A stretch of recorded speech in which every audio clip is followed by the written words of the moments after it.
ఈ అవకాశాన్ని రైతులందరూ ఉపయోగించుకోవాల్సిందిగా కోరుతున్నాము. కానాల గ్రామంలో పెట్టడానికి కారణం మా డైరెక్టర్ గారు అయినటువంటి ఈ మయాసా గారు కోవడం వల్ల మొదటగా కానాల గ్రామంలో పెట్టమైంది. మళ్ళీ తర్వాత ఇంకొక గ్రామంలో ప్రొవైడ్ చేస్తాం ఈ నెలలోనే.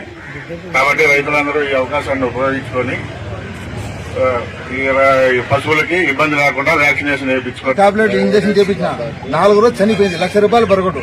అదే ఇన్సూరెన్స్ అని మేము కట్టుకుంటాం కదా. ఇన్సూరెన్స్ ఉన్నది లేదు సార్. ఏం డాక్టర్ గారు ఇన్సూరెన్స్ లేదా? అంటే బడ్జెట్ దానికి బడ్జెట్ కేటాయింపు బడ్జెట్ పెట్టిన పశువులకు లేదండి సార్. ఒక ప్రపోజల్ పెట్టండి. ఎందుకంటే మీకు పాపులేషన్ బట్టి మాకు ఇన్ని ఉన్నాయి కాబట్టి మాకు ఇంత బడ్జెట్ కావాలని చిన్న రైతు నేను ₹1,00,000 బరగొట్టు చనిపోయింది. ఏడి గారు 2 ఇది పడ్డా. ఇంకోటి సార్, మనకు నేను వేరే వాళ్ళకి అడిగాను, ఎక్స్రా గానీ ఈసీ గానీ మనకు హైదరాబాద్ ఒకటి, తిరుపతి ఒకటి ఉంది సార్. ప్రపోజల్ పెట్టి మనకు నంద్యాలకు ఒకటి పెట్టేయండి.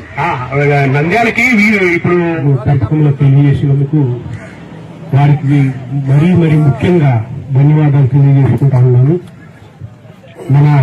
మన డిస్టిక్ లో వచ్చేసి గొర్రెలు, మేకలు, ఆవులు, గేదెలు, పౌల్ట్రీ అన్ని కలిపి 24 లక్షల వరకు ఉంది సార్. అయితే మన దగ్గర మన ఉమ్మడి కర్నూలు జిల్లాలో ఉన్నప్పుడు ఎక్కువగా పౌల్ట్రీ ఫార్మ్స్ కర్నూలు జిల్లాకి వెళ్ళిపోయినాయి. కొన్ని ఆలగడ్డ దగ్గర ఉన్నాయి. మన ఏరియాలో మాత్రం కొద్దిగా కమర్షియల్ పౌల్ట్రీ తక్కువ ఉంది, కానీ ఊరుకోళ్లు ఎక్కువ ఉన్నాయి సార్. మనం పెంచుకునేది మాత్రం ఎక్కువ ఉన్నాయి. అయితే ఈ మధ్య బర్డ్ ఫ్లూ అనేది తెలంగాణ రాష్ట్రంలో నాగర్ కర్నూలు ఏరియాలో, కొత్తకోట ఏరియాలో వచ్చినట్టు తెలిసింది. మాకు ఇన్స్ట్రక్షన్స్ వచ్చినాయి. ఎవరు కూడా ఇప్పుడు ఆ రాష్ట్రం నుంచి కోళ్ళని పర్చేజ్ చేసి ఇక్కడ తీసుకురావడానికి లేదనేది ఆర్డర్స్ నిన్ననే మన డైరెక్టర్ గారి నుంచి వచ్చింది జరగడం జరుగుతున్నది. ఇదే కాకుండా మా డిపార్ట్మెంట్ ద్వారా రైతులు ఇప్పుడే అడిగారు, కాన్సన్ట్రేటెడ్ ఫీడ్ సబ్సిడీ కింద ఇస్తున్నాం. ఇది ఫుల్ కాస్ట్ వచ్చేసి ₹1,110. సబ్సిడీ కింద రైతులకు ఇచ్చేది ఏంటంటే రైతు కట్టవలసినది ₹550. కానీ మనకు రైతులకు అందరికీ అవైలబిలిటీ లేదు. ఎందుకంటే మనకు ఫేజ్డ్ మేనర్ లో ఇస్తారు. ఇప్పుడు కూడా 28 బస్తాలు ఇవ్వడం జరిగింది. అంటే మొత్తం వీడి పాండురంగాపురం కంట్రోల్లో. వీడి పాండురంగాపురం అంటే ఆల్మోస్ట్ ఒక నాకు తెలిసి 9-10 గ్రామాలు ఉన్నాయి. అంటే 28 బస్తాలు ఇవ్వడం జరిగింది. ఇది కూడా ఉందన్నారు. ఎవరో ఒకరు ముందు వచ్చి పెద్ద పౌల్ట్రీ ఫామ్ పెడితే వాళ్ళకి బాగుంటది. ఇక్కడ బిజినెస్ ఉంది నంద్యాలలో. మన రైతు కూడా చెప్తున్నా ఇన్సూరెన్స్ కట్టాలని. ఎందుకు కట్టా ఇన్సూరెన్స్? అది ఎవరు అడగరు. నీ ఇంట్రెస్ట్ నువ్వు కట్టుకోవాలి. నువ్వు మంచిని కట్టారు మా జంతువులు అంటే నా ఇంట్రెస్ట్, నాకు నేను సస్తాన్ని తెలిస్తే నేను ఇన్సూరెన్స్ కడతా. అలాగే నువ్వు కూడా కట్టాలి. ఉంటది, అందరికి తెలుసు. పశువులు చేసేయాలి. ప్రతి ఫార్మర్ కి తెలుసు ఇన్సూరెన్స్ ఉంటుంది. అదే ఇప్పుడు ఏప్రిల్ నుంచి ఇన్సూరెన్స్ వస్తుందంటే ఏప్రిల్ లో కట్టు. మళ్ళీ 300 3 సంవత్సరాలకి ₹1,00,000 ఎంతైనా రాని 300 కట్టాలి. 3 సంవత్సరాలకి 300. ఒక సంవత్సరం 3 సంవత్సరాలు కలిపి 300 కట్టాలి. ఇప్పుడు వస్తుంది. ఏప్రిల్ నుంచి వచ్చిన తర్వాత ఏప్రిల్ నుంచి కట్టు. ఏప్రిల్ లో వస్తుంది. వచ్చినాక కట్టు, కంపల్సరీ కట్టాలి. అందరు చెప్పాలి. నువ్వు ఒక్కడే కాదు, నీ పక్కన ఉన్న అందరి ఫార్మర్స్ అందరికి చెప్పాలి. ఇన్సూరెన్స్ లేదని చెప్పి నా బర్రెగడు చనిపోయింది, నా ప్రాణాలు సరే ఇప్పుడు వస్తుంది. ఏప్రిల్ లో వస్తుంది. ఏప్రిల్ లో కట్టు. కానీ అందుకే ఈ గవర్నమెంట్ ఫస్ట్ టైం క్యాంప్ పెట్టింది. మీరు దీన్ని సద్వినియోగించుకోండి. ఎవ్రీ 6 మంత్స్ ఎప్పుడు పెడతారంట. మీరు కూడా అందరు వచ్చి ఏమేమి ఈ షీప్స్ గానీ, గూడ్స్ గానీ, క్యాటిల్ గానీ ఏం డిసీజెస్ వస్తాయో క్యాంప్ లో వస్తే క్యాంప్ లో తెలుస్తుంది.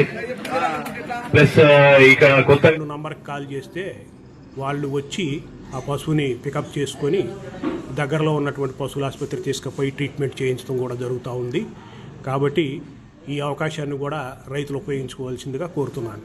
యథావిధిగా ఏ కాలంలో జరగాల్సినటువంటి పశువుల వ్యాధి నిరోధక టీకాల కార్యక్రమం కూడా జరుగుతూ ఉంది. ప్రస్తుతం ఈ సీజన్లో పీపీఆర్ అనేటటువంటి వ్యాక్సినేషన్ కార్యక్రమం జరుగుతుంది. ఇది ఎక్కువగా గొర్రెలు, మేకల్లో వస్తుంది. రక్త విరోచనాలు, తర్వాత మన శ్వాస సంబంధమైన ఇన్ఫెక్షన్ తోటి బాధపడి ఎక్కువగా చిన్న గొర్రె పిల్లలు ఏవైతే ఉన్నాయో అవి మరణాలు ఎక్కువగా ఉంటాయి. ఈ టీకాలు మనం ముందు జాగ్రత్త చర్య చేసుకుంటే ఆ జీవాలను కూడా మనం రక్షించుకునే వాళ్ళం అవుతాం. కాబట్టి ఈ కార్యక్రమాన్ని ఉపయోగించుకోవాల్సిందో అందరు రైతులు కోరుతూ ధన్యవాదాలు. మందులు ఇవ్వడం జరిగింది. రైతులు కూడా ఈ అవకాశాన్ని సద్వినియోగం చేసుకున్నారు. ఇంకొకటి నిన్న మన ఏడీ గారు ఇక్కడ వచ్చారు. సారు పేరు సార్ ఆయన పేరు సుబ్బారెడ్డి సార్ వచ్చారు. ఎక్కడో తాండా నుంచి వచ్చే ఆవుల మంది వచ్చింది. 2 అంబోతులు కలబడితే కాలు వాపు వచ్చింది. సారు అతను పాపం ఆవుల అతను వచ్చి సార్ ఇట్లా ఎద్దు కలబడి కాలు వాపు వచ్చింది. సార్ ఇమీడియట్లీ నేను వస్తాపా అని సారు రెస్పాన్స్ కావడం వెళ్ళడం జరిగింది. నాకు చాలా ఆశ్చర్యం కలిగింది. సార్ అతను ఏ ఊరు ఎక్కడ అని అనకుండా కూడా పశువు వెంబడే వైద్యం ప్రథమ చికిత్స చేసి సార్ వాళ్ళకు మందులు రాసిచ్చారు. ఈ విధంగా రెస్పాన్స్ కావడం రైతులకు చాలా పశు రైతులకు చాలా ఉపయోగకరంగా ఉంటుంది. ఈ విధంగా రెస్పాన్స్ కావడం వల్ల రైతులు కూడా భయపడకుండా పశువులకు ఏమైనా చేస్తే వాళ్ళు ఇమీడియట్గా ఇన్ఫార్మ్ చేస్తారు. కాబట్టి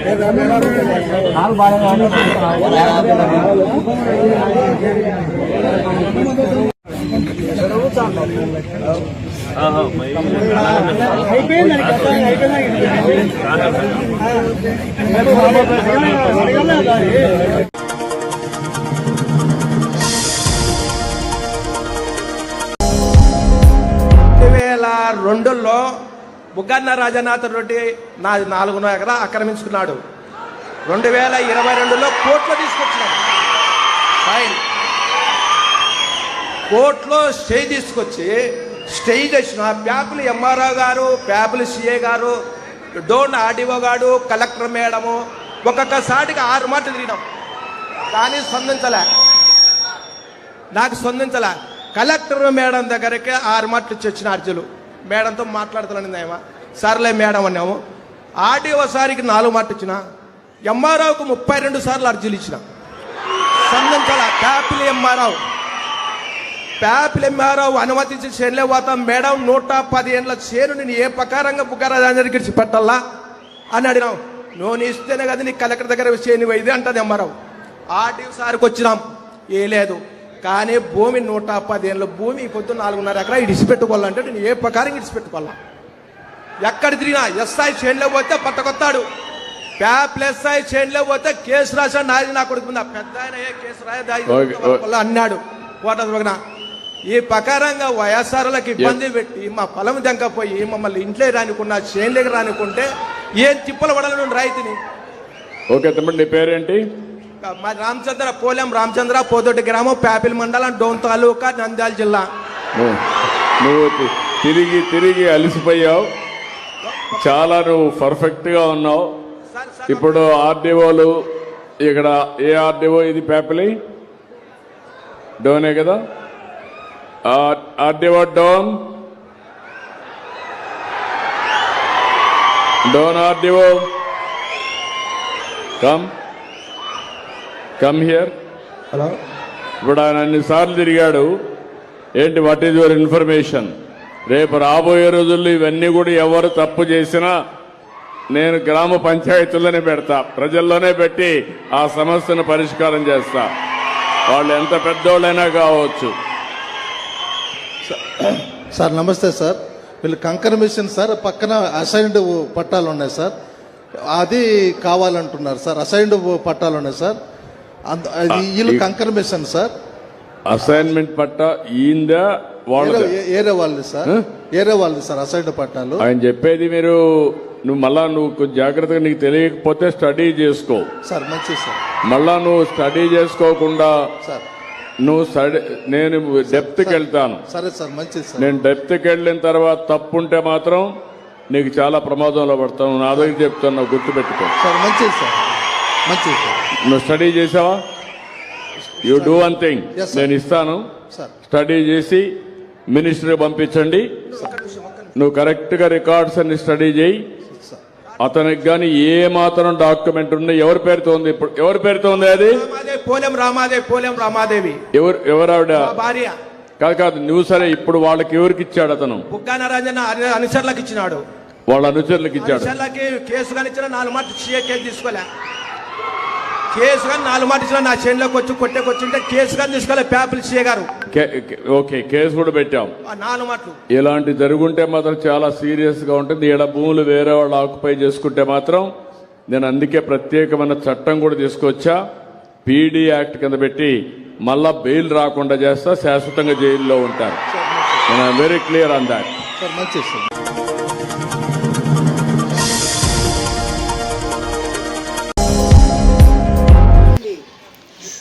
ప్రపంచ వినియోగదారుల హక్కుల దినోత్సవం సందర్భంగా అదేవిధంగా ప్రపంచ మహిళా దినోత్సవ వారోత్సవాలలో భాగంగా నంద్యాల కర్నూలు జిల్లాకి ఆదర్శంగా ఈరోజు విద్యార్థులను తీర్చిదిద్ది దేశవ్యాప్తంగా అంతర్జాతీయ వ్యాప్తంగా కూడా ఉద్యోగులను తయారు చేసిన డోన్ హెడ్ మిస్సెస్ గారికి అదేవిధంగా వెంకట సుబ్బమ్మ గారికి ఈ సందర్భంగా మా వినియోగదారుల సంఘం తరపు నుంచి మేము వారికి ప్రతి సంవత్సరము మహిళా దినోత్సవం సందర్భంగా దీన్ని ఫోటో తీయమని వీడియో కాదు. అదేవిధంగా ప్రపంచ వినియోగదారుల హక్కుల దినోత్సవము, తర్వాత ప్రపంచ మహిళా దినోత్సవ వారోత్సవాలలో భాగంగా ఈ విద్యాలయం అంటే 2 జిల్లాలకే ఆదర్శంగా మహిళా విద్యాలయాన్ని ఎక్కడ రాష్ట్ర వ్యాప్తంగా కూడా ఇటువంటి విద్యాలయం లేదు. ఇటువంటి ఉపాధ్యాయులు ఇటువంటి దీంట్లో నుంచి ఎంతోమందిని ప్రతిభావంతులను డాక్టర్లను, ఇంజనీర్లను, సైంటిస్టులను, తర్వాత పోలీస్ అధికారులను, న్యాయవాదులు, హైకోర్టు న్యాయవాదిగా కూడా జడ్జిగా కూడా ఒక ఆమె ప్రమోట్ అయింది. ఇట్లా ఎంతోమందిని తీర్చిదిద్దుతూ ఈ స్కూల్లో విద్యార్థిగా చేరి ఈ స్కూల్లో ప్రధాన ఉపాధ్యాయులుగా పనిచేస్తున్న మైమునిసా బేగం గారికి మా వినియోగదారుల సంఘం తరఫున మైమునిసా మేడం గారికి మా వినియోగదారుల సంఘం తరఫున ప్రత్యేక ధన్యవాదాలు తెలియజేస్తూ నేను ప్రభుత్వ విజిలెన్స్ కమిటీ మెంబర్గా కూడా పనిచేస్తున్నాను. ఆంధ్రప్రదేశ్ రాష్ట్ర గవర్నర్ గారు నామినేట్ చేశారు కనుక ఈ కార్యక్రమానికి ముఖ్య అతిథిగా ఈరోజు హాజరైన నంద్యాల జిల్లా కాంగ్రెస్ పార్టీ అధ్యక్షులు డాక్టర్ మద్రేడి సారు, తర్వాత రాష్ట్ర చెక్కభజన మండలి అధ్యక్షుడు రాంపల్లి శ్రీ గారు, సంకల్ప రూరల్ డెవలప్మెంట్ సొసైటీ అధ్యక్షులు మధుశేఖర్ గారు, అదేవిధంగా ఎంఈఓ ఫౌండేషన్ సుబ్బన్న సార్ గారు, తర్వాత ఈ స్కూల్ విద్యా కమిటీ చైర్మన్ గారి భర్త అయినటువంటి మోహన్ గారు, తర్వాత మహిళా ఉపాధ్యాయులకు అందరికీ పేరు పేరున ధన్యవాదాలు తెలియజేస్తూ ఈ కార్యక్రమం ఈ విద్యాలయంలో టీచర్ల ప్రతిభ వల్లనే హెడ్ మాస్టర్ గారికి కూడా పేరు వచ్చింది. ఉపాధ్యాయులకు కూడా పేరు పేరున ధన్యవాదాలు తెలియజేస్తూ వీరిని ప్రభుత్వం కూడా గుర్తించి ఆగస్టు 15 జనవరి 26వ తేదీ ఉత్తమ పురస్కారాలు కూడా అందించాలి. పోలీస్ డిపార్ట్మెంటు, వేరే డిపార్ట్మెంట్లలో ఎంతోమంది ఉపాధ్యాయులకు అందిస్తున్నారు. ప్రతి సంవత్సరము స్వతంత్ర దినోత్సవము, గణతంత్ర దినోత్సవం సందర్భంగా కూడా ఉపాధ్యాయులకు, మహిళా ఉపాధ్యాయులకు, పురుష ఉపాధ్యాయులకు కూడా ఆగస్టు 15 మహిళా ఉపాధ్యాయులకు, జనవరి 26 పురుష ఉపాధ్యాయులకు కూడా ప్రతి సంవత్సరము ఒక స్కూల్ నుంచి 2 ఉపాధ్యాయులను ఎంపిక చేసి వారికి ప్రశంసా పత్రాలు కూడా అందించాలని చెప్పి ఆంధ్రప్రదేశ్ రాష్ట్ర గవర్నర్ గారు కూడా మేము లేఖ రాస్తున్నాము. ఇక ఈ యొక్క ప్రపోజల్కి డోన్ ఎమ్మెల్యే సూర్యప్రకాష్ రెడ్డి గారు కూడా ప్రతిపాదించారు. రేపు జనవరి 26 హెడ్ మిస్సెస్ గారికి, తర్వాత అసిస్టెంట్ హెడ్ మిస్సెస్ గారికి కూడా మేము కమెండేషన్ సర్టిఫికేట్ ఇవ్వడానికి జిల్లా కలెక్టర్ గారికి కూడా మేము ప్రపోజల్ పంపిస్తున్నాము. ఎందుకంటే ఉపాధ్యాయులలో ఎంకరేజ్మెంట్ చేస్తే, ఒక ఉపాధ్యాయురాలను ఎంకరేజ్ చేస్తే ఆ విద్యార్థులంతా బాగుపడతారు. కనుక ఈరోజు దేశకి సురక్ష జవానే ప్రజకి పరిరక్ష ఉపాధ్యాయు, దేశానికి సైనికుడు జవాన్ ఎటువంటి వారో ప్రజలకు విద్యార్థులకు ఉపాధ్యాయుడే. డాక్టర్ కావాలన్నా, లాయర్ కావాలన్నా, జడ్జి కావాలన్నా, పోలీస్ అధికారి కావాలన్నా ఉపాధ్యాయులే కీలక పాత్ర. ఉపాధ్యాయుల పాత్ర వలన ఈరోజు మన ఈరోజు సైనికుడిని కూడా అందిస్తున్నది ఉపాధ్యాయులే, ప్రాణం పోసే డాక్టర్లకు కూడా అందిస్తున్నది ఉపాధ్యాయులే. కనుక మాకు జాతీయ మహిళా ఉపాధ్యాయ దినోత్సవ సందర్భంగా ప్రపంచ ఉపాధ్యాయ ఇంగ్లీష్ మీడియం వారికి నేర్చుకోకండి లోపల సందేశాన్ని నిర్మించాలి కోరుకుంటున్నాను.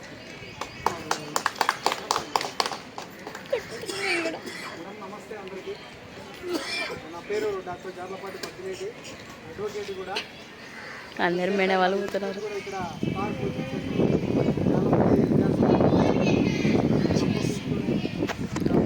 ఉంటాం సార్. బై ఇలాంటి కార్యక్రమం మరి మహిళా ఉపాధ్యాయ దినోత్సవం నిజంగా ఈ సందర్భంగా అదేవిధంగా వినియోగదారుల హక్కుల సంరక్షణ కమిటీ తరఫున మహిళా వారోత్సవాలను పురస్కరించుకొని ఇలాంటి కార్యక్రమం ఏర్పాటు చేసినటువంటి బీసీ సంక్షేమ సంఘం నాగరాజన్న గారికి, అదేవిధంగా మోహనన్న గారికి, అదేవిధంగా సీనన్న గారికి, రవిశేఖర్ గారికి, సుంకన్న గారికి, మిగిలిన వాళ్ళకి, అదేవిధంగా మిగిలినటువంటి టీచర్లకి, హెచ్ఎం టీచర్లకి కూడా మేము కూడా ధన్యవాదాలు తెలియజేస్తున్నాం. నిజంగా విద్యాలయం అనేది కూడా చాలా చాలా ముఖ్యమైనది. అందులో మహిళా ఉపాధ్యాయులు కూడా చాలా ఉన్నతమైనటువంటి ఆశయాలతో ఇక్కడ పనిచేస్తూ ఉంటారు. కాబట్టి మహిళా ఉపాధ్యాయుల యొక్క సేవ నిజంగా మరుపురానిది. మహిళలు ఎందుకంటే వాళ్ళ యొక్క సర్వీసు అందరూ కూడా గుర్తుపెట్టుకోవాల్సినటువంటి అవసరం ఉంది. ఇంట్లో సంసారం చేసుకుంటూ అదేవిధంగా వాళ్ళు ఒక వృత్తిని కొనసాగిస్తూ టీచర్లుగా ఇక్కడ చెప్తున్నారంటే వాళ్ళ యొక్క త్యాగం ఎంతో గొప్పది. ఆ త్యాగములకు మనం కూడా ఖచ్చితంగా ఆ శిరస్సు నుంచి మనం నమస్కారం చేసుకోవాల్సిందే. కాబట్టి ఇలాంటి కార్యక్రమం చేయడం చాలా హ్యాపీ. ఇలాంటి కార్యక్రమాల్లో పాల్గొనడం కూడా నాకు చాలా సంతోషంగా ఉంది. ఇక్కడ వచ్చిన టీచర్లందరికీ కూడా అదేవిధంగా ఆ హెచ్ఎం గారికి, ఆ తర్వాత మరి ఎడ్మిషన్స్ మేడం, తర్వాత ఇన్ఛార్జి మేడం వెంకట సుబ్బమ్మ గారికి కూడా ప్రత్యేకంగా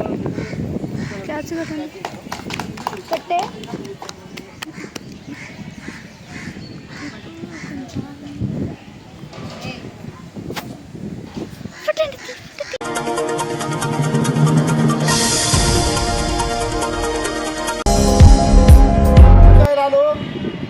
మహాత్మా జ్యోతిరావు పూలే సతీమణి గారి సావిత్రిబాయి పూలే వర్ధంతి సందర్భంగా ఈరోజు ప్రపంచవ్యాప్తంగా ఆమె యొక్క వర్ధంతి కార్యక్రమాలు జరుపుతున్న ఈ తరుణంలో డోన్ ఎఫ్పిహెచ్ఎస్ బాలికల పాఠశాల నందు ఈరోజు ఈ కార్యక్రమం ఏర్పాటు చేయడం జరిగింది. ఈ కార్యక్రమానికి విద్యా కమిటీ చైర్మన్ గారి భర్త అయినటువంటి మోహన్ గారు ఆధ్వర్యము, వైస్ చైర్మన్ రామకృష్ణ గారి ఆధ్వర్యంలో ఈరోజు ఈ కార్యక్రమానికి ముఖ్య అతిథులుగా జాతీయ కాంగ్రెస్ పార్టీ ఆంధ్రప్రదేశ్ రాష్ట్ర నంద్యాల జిల్లా అధ్యక్షులు శ్రీ గార్లపాటి మద్దిరెడ్డి సార్ గారు హాజరు కావడం జరిగింది. అదేవిధంగా ఆంధ్రప్రదేశ్ రాష్ట్రానికి చెక్కభజన మండలి అధ్యక్షులుగా, తర్వాత ఎన్నో సామాజిక కార్యక్రమాలు, సాంస్కృతిక కార్యక్రమాలు అందిస్తున్న రాంపల్లి శ్రీను ఎగిరెగిరి పడవే ఎముకల బొమ్మ అనే పాటకి రాష్ట్ర వ్యాప్తంగా కాకుండా దేశవ్యాప్తంగా కోట్లాది మంది, 30 కోట్ల మంది ఆయన పాటను వీక్షిస్తూ ఈరోజు డాక్టర్లు, లాయర్లు, జడ్జీలు సైతం అందరూ ఆయన పాటని దేశవ్యాప్తంగా క్రికెటర్స్, ఎంతోమంది అత్యున్నతమైన మహనీయులు ఆయన పాటను చూస్తున్న శ్రీ రాంపల్లి శ్రీను గారు ఈ కార్యక్రమానికి హాజరు కావడం జరిగింది. ముఖ్యంగా భారత ప్రభుత్వము, రాష్ట్ర ప్రభుత్వాలు మహాత్మా జ్యోతిరావు పూలే జయంతి, తర్వాత రమాదేవి జయంతిని కూడా అధికారికంగా దేశవ్యాప్తంగా జరపాలని ఈ సందర్భంగా కోరుతున్నాం. ఎందుకంటే రమాబాయి గారు తన భర్తని పిడికెల రూపంగా వచ్చిన డబ్బులతో చదివించింది. అదేవిధంగా ఆమె చనిపోయినప్పుడు చివరి చూపు కూడా అంబేద్కర్ గారు రాలేకపోయారు. ఎందుకంటే ఆ రోజు ఆయన బ్రిటిష్ కోర్టులో 30 మందికి ఉరిశిక్ష పడితే ఉరిశిక్ష రద్దు చేయడానికి పోయి తన భార్య చివరి అంగానికి కూడా రాలేకపోయినందుకు రమాబాయి గారు కూడా ఈ సందర్భంగా మేము వర్ధంతి ఇది తెలియజేస్తున్నాము. ఈరోజు ఒక డాక్టర్గా ఎంతోమంది విద్యార్థులకు విద్యాబుద్ధులు నేర్పిస్తూ తన చిన్నతనంలోనే ఈరోజు జాతీయ పార్టీ అయినటువంటి కాంగ్రెస్ పార్టీకి ఆయన అధ్యక్షులుగా కొనసాగుతూ ఈ కార్యక్రమానికి వచ్చినందుకు ఆయనకు ధన్యవాదాలు తెలియజేస్తూ Sriramulu sir, Jayaram sir, star coaching centre Jayaram sir కూడా, Nagamati Sunkanna sir college MBB foundation Sunkanna sir కూడా ఈరోజు రావడం జరిగింది. అదేవిధంగా ఇక్కడికి ఈ కార్యక్రమానికి మాకు ఎన్ని పనులున్నా కూడా మీడియా మిత్రులు కూడా ఈ కార్యక్రమానికి హాజరయ్యి వారు కూడా సంఘీభావం చెప్పినందుకు వారికి కూడా మేము ప్రత్యేక ధన్యవాదాలు తెలియజేస్తున్నాం. ఈరోజు దేశవ్యాప్తంగా కూడా జరగాలి ఈ కార్యక్రమము. ఎక్కడ ప్రభుత్వాధికారులు కానీ రాజకీయ నాయకులు కేవలము రాజకీయ లబ్ధి పొందుతున్నారే తప్ప ఈ కార్యక్రమాలకు హాజరు కావడం లేదు. ఎలక్షన్లప్పుడు వాళ్ళ జయంతులు వర్ధంతులు చేస్తున్నారు కానీ తర్వాత ఎవరు కూడా ఎటువంటి కార్యక్రమాలకు, కొంతమంది మహనీయులు కేంద్ర రాష్ట్ర పదవులు కూడా పొందారు. ఈ యొక్క సామాజిక కార్యక్రమాల ద్వారా ఇప్పుడు రాకపోవడం ఎంతో ఇది. తర్వాత ఈమెను ఈ మహాత్మా సావిత్రిబాయి పూలే, జ్యోతిరావు పూలేకి భారతరత్న అవార్డు కూడా ఇవ్వాలని చెప్పి ఈ సందర్భంగా డిమాండ్ చేస్తున్నాము. అదేవిధంగా కాంగ్రెస్ పార్టీ తరఫున కూడా మధ్యరెడ్డి సార్ కూడా ఈ దంపతులకు రాష్ట్ర జాతీయ స్థాయిలో మన ప్రభుత్వం వచ్చిన తర్వాత ఖచ్చితంగా భారతరత్న అవార్డు ఇవ్వాలని చెప్పి సార్కి రిక్వెస్ట్ చేస్తున్నాం. తర్వాత మధ్యరెడ్డి సార్ మన సందేశాన్ని అందించాలని చెప్పి కోరుకుంటున్నాం. నమస్కారం. ఈరోజు మొట్టమొదటి మహిళా ఉపాధ్యాయులు మన దేశంలో మహిళలకు చదువు చెప్పాలి, అందరూ కూడా సమానమే చదువుకోవాలనే ఒక లక్ష్యంతో మరి మొట్టమొదటిసారిగా మన భారతదేశంలోనే మరి సావిత్రిబాయి పూలే గారిని మనం అభివర్ణించుకోవచ్చు. ఎందుకంటే వీరందరూ కూడా మహిళలకి ఈ మధ్యకాలంలో అన్ని రంగాల్లో బాగా రాణిస్తూ ఉన్నారు. కానీ ఇప్పుడు ఈ టెక్నాలజీ యుగంలో మహిళలు రాణిస్తున్నారంటే పెద్ద ఆశ్చర్యపోవాల్సినటువంటి అక్కర్లేదు. కానీ ఆ కాలంలోనే అంటే ఎప్పుడో పూర్వకాలంలోనే మరి మహిళలను చైతన్యం చేస్తూ మహిళా శక్తి ఏందని చాటి చెప్పినటువంటి ఒక మహోన్నతమైనటువంటి వ్యక్తి మన సావిత్రిబాయి పూలే గారు. సావిత్రిబాయి పూలే ఆమె యొక్క జీవిత చరిత్రను ఒకసారి అర్థం చేసుకుంటే నిజంగా ఆమె ఆడపిల్లలను చదువుకోవాలనే ఒక లక్ష్యంతో ఆనాటి బ్రిటిష్ వాళ్ళు కానీ లేకుంటే ఇంకా ఆనాటి ఉన్నటువంటి సామాజిక రుగ్మతలు, సామాజిక సంఘ సంస్కృతులు ఎందరో వాళ్ళ యొక్క లక్ష్యాలను వాళ్ళు త్యాగాలు చేసి ఈరోజు అందరూ కూడా మరి వాళ్ళు చేసినటువంటి త్యాగ ఫలితమే అందరూ చదువుకుంటున్నారు, అందరూ బాగా మంచి రంగాల్లో రాణిస్తూ ఉన్నారు. మరి ఆమె చదువుకోవాలనే ఒక ఆలోచనతో ఏం చేసిందంటే నిజంగా ఆమె స్కూల్కి దాంట్లో పోతూ ఉంటే కొంతమంది అక్కడ ఉన్నటువంటి వ్యక్తులందరూ కూడా ఆమె పైన పేడ నీళ్ళు లేకుంటే ఇంకా రకరకాలైనటువంటి వాటిని చల్లితే ఆమె తలంచుకొని వెళ్ళి మళ్ళీ స్కూల్లో ఆ డ్రెస్ మార్చుకొని మళ్ళీ అక్కడ ఏదైతే పేరు నీళ్ళు వేసినారో అలాంటి మళ్ళీ అదే డ్రెస్ వేసుకొని మళ్ళీ భార్యకి ఇంటికి వెళ్ళేటువంటి ఒక గొప్ప మౌనతమైనటువంటి వ్యక్తి. అలాంటి వ్యక్తులు మనం ఆదర్శంగా తీసుకోవాలి. అలాంటి వాళ్ళ అడుగుజాడల్లో మనందరం కూడా నడవాలి. నిజంగా ఈ కాలంలో ఉన్నటువంటి ఈ టెక్నాలజీ యుగంలో మనం కూడా అలాంటి వాళ్ళని స్పోర్టివ్గా తీసుకొని ఆమె అడుగుజాడలు నడవాలని చెప్పేసి అదేవిధంగా ఈ వీళ్ళకి ఎంత చేసినటువంటి ప్రభుత్వాలు నిజంగా భారతరత్న మరి